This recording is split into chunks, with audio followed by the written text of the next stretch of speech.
Welcome to my channel secretaries ahead. So इस video में हम लोग स्टार्ट करेंगे ब्लॉक सेकंड। वैसे ब्लॉक सेकंड हम ऑलरेडी स्टार्ट कर चुके हैं। सो पार्टनरशिप का फॉर्मेशन हम इस वीडियो में कवर करेंगे। इस वीडियो में कंप्लीट करेंगे कि किस तरीके से पार्टनरशिप फर्म का रजिस्ट्रेशन किया जाता है एंड किस तरीके से पार्टनरशिप फर्म का फॉर्मेशन होता है एंड पार्टनरशिप फर्म का फॉर्मेशन रजिस्ट्रेशन करने के लिए कितने मेंबर्स मिनिमम रिक्वायरमेंट है, क्या इसको कराना कंपलसरी है या फिर नहीं, और अगर कंपलसरी है तो क्यों है, और अगर कंपलसरी नहीं है तो क्यों नहीं है।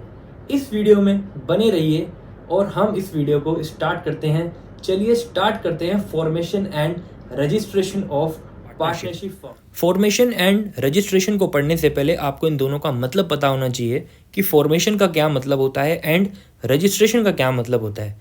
देखिए, लॉ की लैंग्वेज में ना जो फॉर्मेशन का मतलब होता है उसका मतलब होता है टू क्रिएट मतलब किसी चीज़ को बनाना। ओके, किसी चीज़ को स्टैब्लिश करना, ओके, इसका मतलब होता है क्या, किसी चीज़ को बनाना, स्टैब्लिश करना, उसको बोलते हैं फॉर्मेशन। सो जो पार्टनरशिप है, जो पार्टनरशिप किस एक्ट से, किस लॉ से गवर्न है, क्या आप में से कोई बता सकता है? आप सब बता दोगे। द पार्टनरशिप एक्ट 1932 से गवर्न होता है। किससे? Partnership act 1932। अब बात करते हैं रजिस्ट्रेशन की। रजिस्ट्रेशन का क्या मतलब होता है? तो फ्रेंड, जब कोई चीज़ क्रिएट हो जाती है, स्टैब्लिश हो जाती है लॉ की नज़रों में, देन उसका होता है रजिस्ट्रेशन। रजिस्ट्रेशन का मतलब होता है कि उस चीज़ का डॉक्यूमेंट, जिस डॉक्यूमेंट से किसी एंटिटी को फॉर्म किया गया है, उसका फॉर्मेशन किया गया है, उसको रिकॉर्ड करना, उसको बोलते हैं रजिस्ट्रेशन। और रिकॉर्ड कहाँ पे किया जाता है? रिकॉर्ड किया जाता है रजिस्ट्रार के पास। रजिस्ट्रार एक तरीके से बोला जाए तो गवर्नमेंट का एक ऑफिस होता है जहाँ पे जो फॉर्मेशन किए गए जो डॉक्यूमेंट्स होते हैं उसका रजिस्ट्रेशन किया जाता है। ठीक है, अब हम बात करते हैं एज पर एक्ट, यानी कि एज पर पार्टनरशिप एक्ट 1932 बाय कॉन्ट्रैक्ट। ये कॉन्ट्रैक्ट ओरल भी हो सकता है या फिर रिटर्न भी हो सकता है। जिन्होंने वीडियो पहले देखी है उनको पता है एग्रीमेंट दो तरीके से हो सकता है, ओरल भी, रिटर्न भी। लेकिन सबसे ज़्यादा प्रेफरेंस किसको दी जाती है? रिटर्न वाले को। सबसे ज़्यादा प्रेफरेंस दी जाती है रिटर्न वाले को। क्यों? क्योंकि जो चीज़ लिखी होती है ना, उसकी ज़्यादा वैल्यू होती है कोर्ट रूम के अंदर। क्योंकि कोर्ट या हमारा जो लॉ है वो रिटर्न चीज़ पे ज़्यादा बिलीव करता है। मतलब अगर किसी चीज़ को कंपेयर करें ओरल से, तो ओरल के कंपैरिजन में तो रिटर्न ज़्यादा अच्छा माना जाता है और इजी रहता है एक तरीके से एविडेंस के रूप में। मतलब इजी एविडेंस रहता है।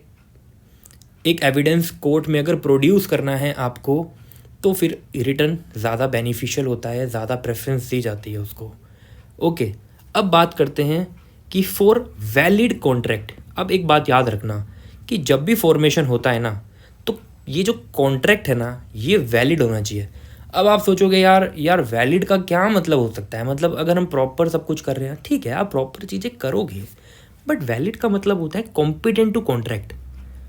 Competent to contract. अब फॉर एग्जांपल एक पर्सन है जिसकी एज है 24, एक पर्सन है जिसकी एज है 26, एक की एज है 35, लेकिन जो फोर्थ पर्सन है ना उसकी एज है 16। तो आप मुझे बताओ, क्या ये माइनर है या फिर मेजर है? देखो, ये है माइनर।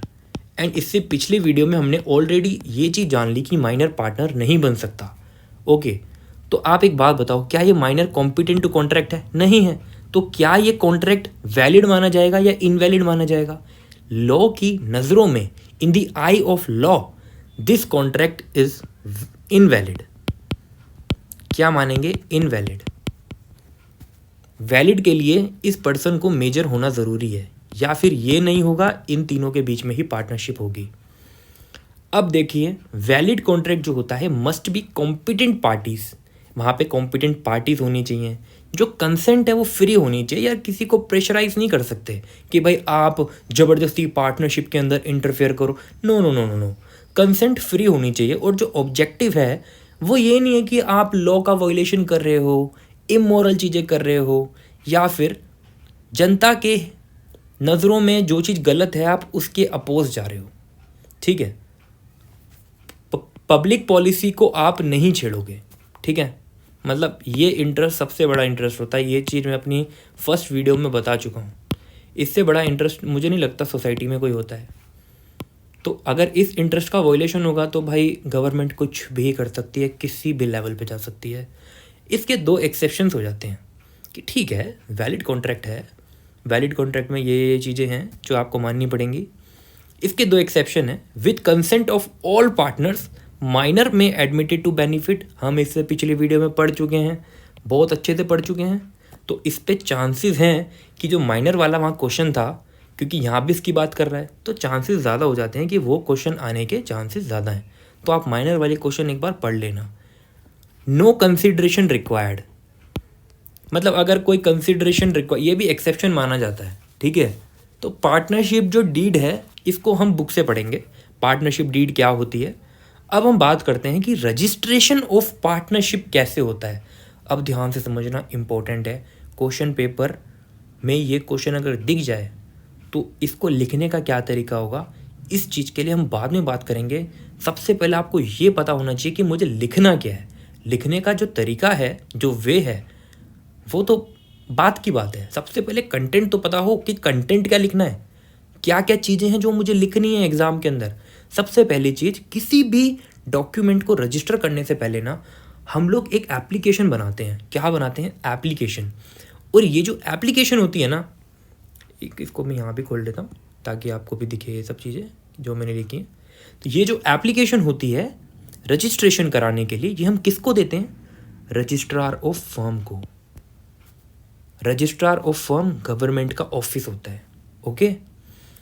हम यहाँ पे ये स्टेटमेंट देते हैं, shall be signed and verified bye all the partners या फिर उनके एजेंट्स। अगर रजिस्ट्रार ऑफ फर्म सेटिस्फाई होता है तो देखा मैंने क्या बोला था, रिकॉर्ड, तो वो रिकॉर्ड कर लेगा name of that partnership in register of firm. भाई साहब बहुत इंपॉर्टेंट है। मजाक लग रहा होगा आपको कि ये 2-3 लाइनें समझाने में इतना टाइम लगा रहा है। नहीं भाई, ये चीज़ इतनी इंपॉर्टेंट है ना, डे टू डे लाइफ के अंदर जो पार्टनरशिप बनती हैं, इसी चीज़ को होने में ना टाइम लग जाता है। तो जो चीज़ आप 1-2 लाइन में पढ़ रहे हो तो इसको थोड़ा ध्यान से पढ़ो कि पहले एप्लीकेशन लगती है किसको? रजिस्ट्रार ऑफ फर्म को, जिसको साइन करेंगे, वेरीफाइड करेंगे सारे पार्टनर्स मिलके या फिर उनके एजेंट। अगर रजिस्ट्रार ऑफ फर्म सेटिस्फाई हो जाता है उनकी एप्लीकेशन से, देन वो उस डॉक्यूमेंट को रिकॉर्ड कर लेगा कि भाई ये जो पार्टनरशिप है वो अपने रजिस्टर ऑफ फर्म के अंदर उसका नाम लिख लेगा। Then registrar of firm issue कर देगा क्या? सर्टिफिकेट ऑफ रजिस्ट्रेशन, कि भाई ये लो अपना सर्टिफिकेट, जाके अपनी रिसेप्शन जो भी आपका ऑफिस है, मेन ऑफिस, प्रिंसिपल ऑफिस, वहाँ पे जाके इसको पेस्ट कर दो या फिर अपनी वॉल पे लगा लो। आप सर्टिफाइड हो गए हैं, आपको सर्टिफिकेट मिल गया है, अब आप इजीली अपना पार्टनरशिप कर सकते हो। अब देखो, जो पार्टनरशिप रजिस्टर्ड हो गई, अब क्या होगा? अब देखो, आप में से बहुत सारे जो स्टूडेंट्स हैं ना, वो कहीं ना कहीं तो जॉब कर रहे हैं, आई नो, ओके। कोई हो सकता है प्राइवेट कंपनी में हो, कोई हो सकता है नॉर्मल नहीं, ये तो बड़ा वर्ड है भाई, कोई लिमिटेड कंपनी में हो। प्राइवेट कंपनी तो चलो ठीक है, नॉर्मल है, लेकिन जो आप में से लिमिटेड कंपनी में वर्क कर रहे हैं तो कहीं ना कहीं वो उनको ज़्यादा फैसिलिटीज़ दी जाती हैं in comparison to private limited. और जो आप में से लिस्टेड कंपनी में है ना, उनके तो बल्ले बल्ले हैं, उनको बहुत ज़्यादा फैसिलिटीज़ दी जाती हैं। ये आप फील कर रहे होगे, अगर आप मेरी ये वीडियो देख रहे हो तो आपको पता चल गया होगा कि मैं क्या कहना चाहता हूँ। और इसको डिटेल में पढ़ने के लिए तो आगे आपको कंपनीज एक्ट 2013 की क्लास लेनी पड़ेगी, जो यूनिट 4 है, उसमें मैं आपको डिटेल्स में बताऊंगा हर चीज़। तो अभी आप इधर देखो, जो रजिस्टर्ड फर्म है जिसको सर्टिफिकेट ऑफ रजिस्ट्रेशन मिल गया, वो अपने नाम के आगे क्या लगाएगी? रजिस्टर्ड वर्ड यूज़ करेगी, जैसे कंपनी लिमिटेड वर्ड यूज़ करती है। मैं ये कहना चाह रहा था, ओके। सबसे पहली चीज ये देखो, रजिस्ट्रेशन पढ़ लिया, लेकिन एक लाइन लिखी आ गई कि it is not mandatory, it is not mandatory. ये मैंडेटरी कंपलसरी नहीं है, कराना है कराओ, नहीं कराना मत कराओ, कराओगे तो फ़ायदा है, नहीं कराओगे तो नुकसान है, बस यही चीज़ है। लेकिन यहाँ पे कुछ ना आपको अबाइड नहीं किया गया कि आप इसको करो ही। अब देखो, अगर आप रजिस्ट्रेशन नहीं करते देन सेक्शन 69 आता है पार्टनरशिप एक्ट का, सेक्शन 69 एग्ज़ाम में लिख के आना। एग्जामिनर जो होगा, जो क्वेश्चन पेपर चेक करेगा, मज़ा आ जाएगा, कहेगा वाह। तो इसका क्या इफ़ेक्ट होता है, पार्टनर्स कैनॉट सू, पार्टनर्स केस नहीं कर सकते अगर आपने रजिस्ट्रेशन नहीं कराया। तो इसीलिए अगर आप पार्टनरशिप बनाना चाहते हो, चुपचाप से क्या करवा लो, registration. Firm can not suit against a third party, okay. ना तो केस कर सकते ना केस हो सकता। क्या मानते हो? नहीं, गलत, केस नहीं कर सकते आप, ओके, थर्ड पार्टी के अगेंस्ट। क्या आपके ऊपर केस हो सकता है? मेरा क्वेश्चन ये है आपसे। ऑफ कोर्स हो सकता है यार, इलीगल काम थोड़ी करोगे जो केस नहीं हो सकता। ये नहीं है कि आप जाके बोलो कि यार हम तो भाई सेक्रेटरी हेड से एक वीडियो देख के आए हैं, उन्होंने बोला है कि भाई आप तो भाई केस नहीं कर सकते, हम रजिस्ट्रेशन नहीं कराएंगे, ऐसा ऐसा, हमारे ऊपर तो केस भी नहीं हो सकता। अब भाई ऐसा नहीं होता, इलीगल काम करोगे मरोगे। ये तो बस नॉर्मल बातें हैं, इसमें कुछ नहीं है। लेकिन मैंने बोला ना, कुछ भी चीज़ गलत करोगे लॉ नहीं छोड़ता, कानून के हाथ बहुत लंबे होते हैं भाई। थर्ड पार्टी कैन सू, आप मुझे इसका आंसर दे सकते हो, क्या थर्ड पार्टी सू कर सकती है? इसका आंसर आप मुझे कमेंट बॉक्स में ज़रूर देना अगर सीरियस हो तो। चलो अब हम पढ़ते हैं किससे, बुक से, मेन बुक से। कैसे पढ़ेंगे आओ देखते हैं। सबसे पहले हम लोग देखेंगे क्या कि पार्टनरशिप डीड क्या होती है। ये देख लो आप, ये हमने कंप्लीट कर लिया है, ठीक है। ये देखिए 2 एक्सेप्शन, ये सब मैंने नोट्स वगैरह में करा दिया। अब पार्टनरशिप डीड क्या है? तो पार्टनरशिप डीड जो है, ये देखो एक एडवाइस दी जाती है, एक प्रेफरेंस होती है कि अगर आप राइटिंग में अपनी डीड बनाते हो तो ज़्यादा बेनिफिट होते हैं। ये हम ऊपर पढ़ चुके हैं। हम सीधा कंटेंट की बात करते हैं कि कंटेंट क्या होता है, एक पार्टनरशिप डीड के क्या क्या कंटेंट होते हैं। सबसे पहली चीज़ इसके अंदर आता है फर्म का नेम। देखो याद कर लेना, ये पेपर में लिख के आना, अगर क्वेश्चन आ गया कि कंटेंट क्या होते हैं पार्टनरशिप डीड के, तो फर्म का नाम लिखा होता है उसके अंदर, किस डेट को स्टैब्लिशमेंट हुआ है वो, ड्यूरेशन ऑफ पार्टनरशिप, कितने टाइम पीरियड के लिए आपको रखना है, full name and permanent address of all partners and date when each partner join the firm. जिस दिन आपने ज्वाइन किया वो डेट लिखो, पूरा नाम लिखो, परमानेंट एड्रेस लिखो, कौन कहाँ रहता है। Nature and scope of business, the place और principal place of business of the firm. देखो आप जरा एक चीज़ याद रखना, प्लेस और प्रिंसिपल प्लेस ऑफ बिजनेस में ना बहुत फ़र्क होता है यार। प्रिंसिपल प्लेस ऑफ बिजनेस का मतलब होता है कि जहाँ पे नॉर्मल वो बिजनेस मतलब हो रहा है, मतलब वहाँ से रेगुलेट किया जा रहा है सारी ब्रांचेस वगैरह, वो प्रिंसिपल प्लेस ऑफ बिजनेस होता है। और तो ये जो प्लेस बोला है यहाँ पे तो मतलब ब्रांचेस वगैरह हो सकती हैं जहाँ पे वो बिजनेस हो रहा है। Total capital and contribution by each partner, कितना कैपिटल दिया, कितना कंट्रीब्यूशन दिया भाई, सब बताओ, सब लिखो उसके अंदर डीड के अंदर। Provision for further capital and loan by partners to the firm, ठीक है, पार्टनर्स ने कितनी ड्राइंग ली, interest on capital, loan, drawing and current account, salaries, commission, remuneration to partners, profit sharing ratio of partner, guidelines for maintaining proper books of account, inspection and audit banks account and their operation. ये सब आपको याद करना पड़ेगा भाई, मैं आपको पहले कह रहा हूँ। Rights and duties of partners क्या होती हैं ये लिखना पड़ेगा आपको। Whether and in what circumstances notice of retirement dissolution can be given by a partner, provision that death or retirement of partner will not bring about the dissolution of partnership, valuation of goodwill on retirement, death, dissolution, method of valuation of assets बताने पड़ेंगे आपको on retirement, death of any partner, provision for expulsion of a partner। अब देखो expulsion का मतलब पता है आपको, expulsion का मतलब होता है कि क्या कोई प्रोविज़न है कि पार्टनर को निकाल दिया जा सकता है, तो वो बताना पड़ेगा किस वे में निकाला जा सकता है, कैसे निकाला जा सकता है, वो उसको लिखना पड़ेगा, ठीक है। Provision regarding the allocation of business activity to be perform by individual person, arbitration clause. ओए होए होए होए होए होए होए होए भाई साहब, जो मेरी वीडियो देख के आया है ना सेकंड वाली, जो सेकंड वीडियो है ब्लॉक 1 की, यूनिट सेकंड, वो बंदा देख के, या फिर मतलब कोई भी हो सकता है, बंदा बंदी, सॉरी बंदी नहीं, कोई लड़का लड़की, ठीक है, कोई भाई बहन, तो आर्बिट्रेशन क्लॉज मैंने बताया था आपको। तो पार्टनरशिप डीड के अंदर देखो मैंने बताया था ना आपको, अगर आप बिजनेस एक्टिविटी कर रहे हो और आप चाहते हो आर्बिट्रेशन क्लॉज को ऐड करना, तो भाई कर सकते हो, लिखो उसकी टर्म्स एंड कंडीशंस क्या होंगी, कौन आपका आर्बिट्रेटर है, क्या है क्या नहीं है, लिखो। अब बात करते हैं रजिस्ट्रेशन की। रजिस्ट्रेशन की हमने थोड़ा थोड़ा पढ़ा, साफ लिखा हुआ है नॉट मैंडेटरी। रुको मैं इसको ना एक चीज़ कर लेता हूँ, एक second wait, markup, okay done. कहाँ गया registration, registration notified partnership deed,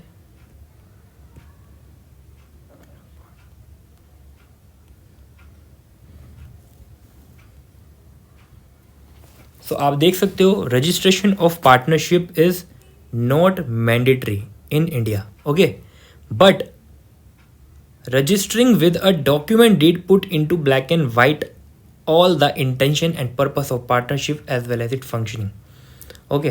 तो सबसे पहले देखो मैंने आपको बता ही दिया कि एप्लीकेशन लगानी पड़ेगी आपको रजिस्ट्रेशन की, ओके।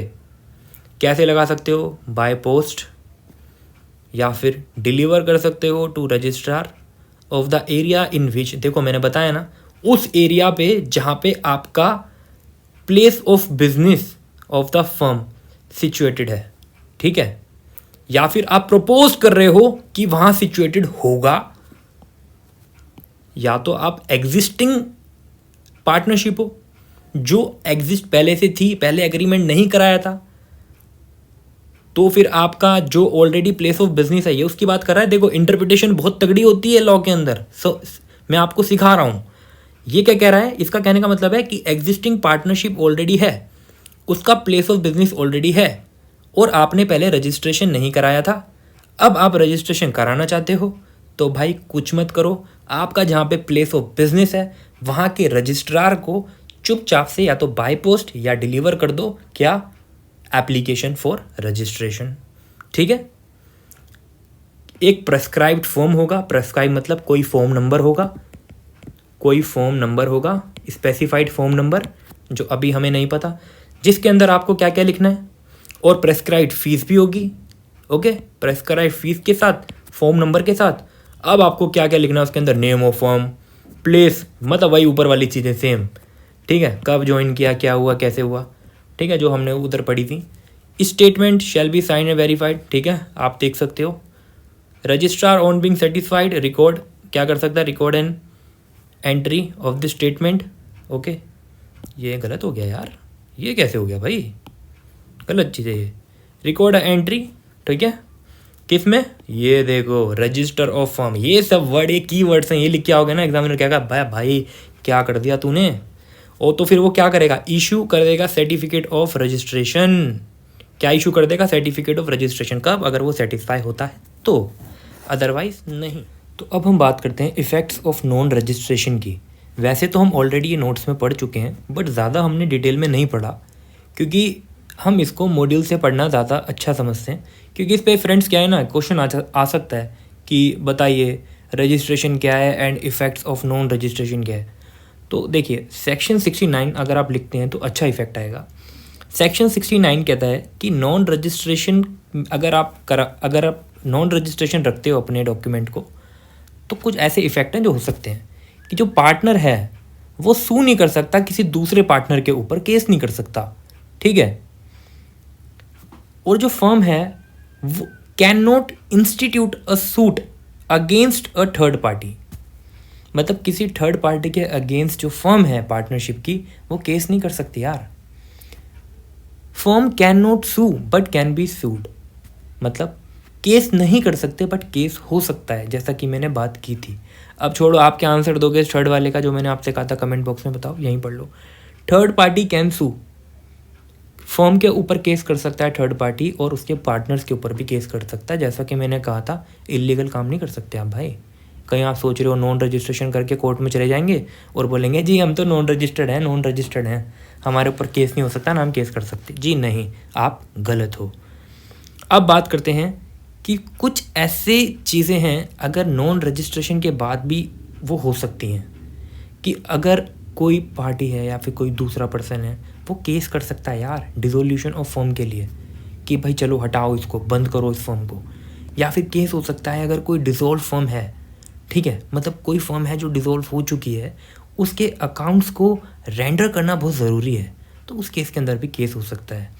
या फिर कोई डिसॉल्व फर्म थी और उसको मतलब उसका मतलब प्रॉपर्टी का रियलाइजेशन के लिए हो सकता है, या फिर सूट कर सकते हैं, क्लेम कर सकते हैं set of the value of does, जो जिसकी वैल्यू 100 रुपीज़ से ज़्यादा ना हो, ओके, उसके लिए केस कर सकते हैं। अब प्रोसीडिंग इन, एक सेकेंड आप कंफ्यूज हो जाओगे, यहाँ पे है रियलाइजेशन ऑफ प्रॉपर्टी, यहाँ पे है अ सूट और क्लेम ऑफ, या तो सूट या फिर क्लेम ऑफ सेट ऑफ, ठीक है। मतलब सेट ऑफ का मतलब होता है कि आपस में साझेदारी करना, सेट ऑफ करना, मामला ख़त्म करो यार। जैसे हम नॉर्मल झगड़े वगड़े नहीं हो जाते, हम लोग बोलते हैं यार कॉम्प्रोमाइज़ कर ले, कोई बात नहीं, सेट ऑफ कर लो, तो इसका मतलब वही है। लेकिन उसकी value does not exceed 100 rupees. अगर किसी की वैल्यू 100 रुपीज़ से ज़्यादा नहीं है तो उस केस के अंदर वो इजीली हो सकती है। आई होप समझ गए होंगे, ये रियलाइजेशन अलग वर्ड है, ये अलग चीज़ है। अब प्रोसीडिंग इन एग्जीक्यूशन और अदर प्रोसीडिंग इंसिडेंशियल टू और अराइजिंग फ्रॉम अ सूट और claim for not exceeding 100 rupees in value. अब सुनो, प्रोसीडिंग चल रही है, ठीक है, या फिर कोई प्रोसीडिंग से जुड़ी हुई चीज़ें हैं, ठीक है, या फिर कोई सूट से मतलब केस से अराइज हुई है जिसकी जो वैल्यू आ रही है ना वो 100 रुपीज़ से ज़्यादा नहीं है, तो इजीली है यार उसके ऊपर केस होके उसको आराम से करा जा सकता है मामला सॉल्व। समझ रहे हो? A suit by a firm which has no place of principal in the territory to which Indian partnership act extend. इसका मतलब एक ऐसा केस कर रहे हैं by a firm which has, जिसका कोई प्लेस ऑफ बिजनेस ही नहीं है इंडिया के अंदर, ठीक है, पार्टनरशिप एक्ट के according, okay. A suit for the realisation of property of an insolvent partner. Insolvent partner कौन सा पार्टनर होगा? इंसॉल्वेंट वर्ड क्या होता है मैं बिल्कुल भी नहीं बताऊंगा इस वीडियो में, क्योंकि यार मेरा टाइम वेस्ट होता है फिर, क्योंकि मैं इससे पहले ऑलरेडी वीडियो बना चुका हूँ। आप अगर वो देखते हो तो समझ गए होगे यहाँ पे इंसॉल्वेंट पार्टनर का मतलब क्या है, ठीक है। A suit by a firm whose place of business are situated in area which they are exempted from the application of chapter 7 of Partnership Act 1932। Friends ये क्या होता है इसके बारे में मेरे को नहीं पता, ये चैप्टर 7 किस चीज़ से रिलेटेड है ये मैं आपको आगे बता दूंगा, ओके। अब देखो कुछ ऐसी चीज़ें होती हैं एक्सेप्शन, एक देखो, एक होता है जनरल रूल, जनरल रूल का होता है एक्सेप्शन। तो एक्सेप्शन कहता है, देखो जनरल रूल क्या कह रहा था कि कुछ ऐसे एक्ट हैं, कुछ ऐसे केसेस हो सकते हैं आपने चाहे रजिस्ट्रेशन नहीं कराया, लेकिन एक्सेप्शन कहता है कि अगर आपने रजिस्ट्रेशन नहीं कराया ना, अगर आपने रजिस्ट्रेशन नहीं कराया of a firm does not have the effect of the following rights, मतलब नीचे दिए गए राइट्स पे कोई भी प्रॉब्लम नहीं आने वाली, ओके। अब देखो क्या है, right of third party to sue the firm और एनी पार्टनर। नॉर्मल बात है कि जो थर्ड पार्टी है वो केस कर सकती है फर्म के ऊपर और किसी भी पार्टनर के ऊपर। जो पार्टनर्स के राइट हैं केस करने के लिए कि वो फर्म का डिसोल्यूशन करा सकते हैं या फिर सेटलमेंट हो सकती है उस अकाउंट ऑफ डिसॉल्व फर्म की, या फिर जो डिसॉल्व फर्म है उसकी प्रॉपर्टी का रियलाइजेशन करने के लिए उसके लिए भी केस किया जा सकता है। Power of official assignee, receiver of court. अब देखो क्या होता है ना, जब किसी जैसे इंसॉल्वेंसी वाला केस आता है ना, तो वहाँ पे जो गवर्नमेंट होती है वो कुछ ऑफिशियल असाइनीज अपॉइंट कर लेती है रिकवरी के लिए, कि भाई कुछ अमाउंट है जो डेट या क्रेडिटर्स होते हैं आपस में मेल जोल करके उनका सेटलमेंट करा देती हैं, ठीक है। तो जो यहाँ पे जो है कि जो पावर है ना ऑफिशियल असाइनी की, जो रिसीवर ऑफ कोर्ट है, to realise the property of insolvent partner and to bring an action. इसका मतलब है कि ऑफिशियल असाइनी और जो कोर्ट ऑफ रिसीवर है ना, जो मतलब प्रॉपर्टी को रिसीव करने के लिए अपॉइंट किया गया है उस फर्म की, मतलब उस पार्टनर की जो इंसॉल्वेंट हो गया है बेचारा, जिसके पास अब कुछ नहीं है। अभी देखो मैं फिर भी आपको हिंट दे दे के बता रहा हूँ, ठीक है, मुझे बताना नहीं चाहिए ये। अब बात करते हैं राइट टू स्यू और claim a set off if the value of suit does not exceed 100 rupees in value, okay. The right to suit and proceeding instituted by legal representative or hires of deceased partner of a firm for account of firm or to realize the property of firm। इसका मतलब कि मतलब जो legal representative हैं उनके पास भी rights है case करने का यार। ओके, समझ रहे हो कि मतलब जो फर्म की प्रॉपर्टी है उसको रियलाइज कर सकें। अभी हमने ये तो पढ़ लिया कि पार्टनरशिप का फॉर्मेशन एंड रजिस्ट्रेशन कैसे होता है, लेकिन वही बात है ना, जब तक आप किसी भी चीज को प्रैक्टिकल या लाइव ना देखो, जब तक पता नहीं चलता कि पार्टनर्स एग्रीमेंट कैसे बनाते हैं। सो मैं आपको दिखाता हूं कि पार्टनर्स का जो एग्रीमेंट होता है वो कैसा दिखता है, किस तरीके से बनाया जाता है, क्योंकि थ्योरेटिकल एंड प्रैक्टिकल नॉलेज में तो बहुत ज्यादा डिफरेंस होता है। अब जैसा आप देख सकते हो कि ये एक सैंपल है पार्टनरशिप एग्रीमेंट का। ओके, ये सिर्फ मैंने आपके लिए निकाला है। तो पार्टनरशिप एग्रीमेंट देखो कब बना, किस डेट से किस तब है। एक एक्सप्लेनेटरी स्टेटमेंट देनी है कि पार्टीज जो कर रही हैं उसका क्या पर्पज़ है। ओके, जो पार्टनर्स का पर्पज़ है वो लिखना है, उसका बिजनेस का, ये लॉफुल फेस होना चाहिए। ओके, मतलब यहाँ पे म्यूचुअल एग्रीमेंट होना चाहिए। ये नहीं कि किसी को फोर्सफुली आप पार्टनर बना रहे हो, ऐसा नहीं है। देखो, प्रिंसिपल प्लेस ऑफ बिजनेस की बात आई, बिजनेस एंड पर्पस, टर्म बताना है, कैपिटल। अभी पार्टनरशिप एक्ट के अंदर जो पार्टनरशिप की हमारी यूनिट है उसके अंदर अभी बहुत सारी चीज़ें कंप्लीट हो चुकी हैं, लेकिन कुछ ऐसी हैं जो पेंडिंग हैं अभी। जैसे कि पार्टनर्स का रिलेशनशिप पार्टनर्स के साथ, ड्यूटीज ऑफ पार्टनर्स क्या होती हैं, एंड पार्टनर्स का रिलेशन थर्ड पार्टी के साथ। इसके ऊपर एक सेपरेट वीडियो बनेगी, ज़्यादा देर की नहीं, 15 to 20 मिनट्स की वीडियो होगी। ओके, आपको डिटेल में हर चीज़ समझ आ जाएगी।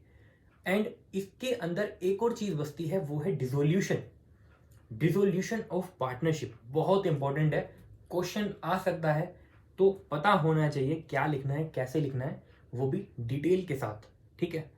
एंड अब इसके अंदर जो एक इस पार्टनरशिप से थोड़ा सा अलग टॉपिक बचता है वो है लिमिटेड लायबिलिटी पार्टनरशिप एक्ट, जिसके अंदर सिर्फ एलएलपी लिमिटेड लायबिलिटी पार्टनरशिप का इनकॉर्पोरेशन बताया है। वही मुझे लगता है कि इसमें ज़्यादा इंपॉर्टेंट है, और जो भी होगा वो मैं देख के वीडियो बना दूंगा, ठीक है।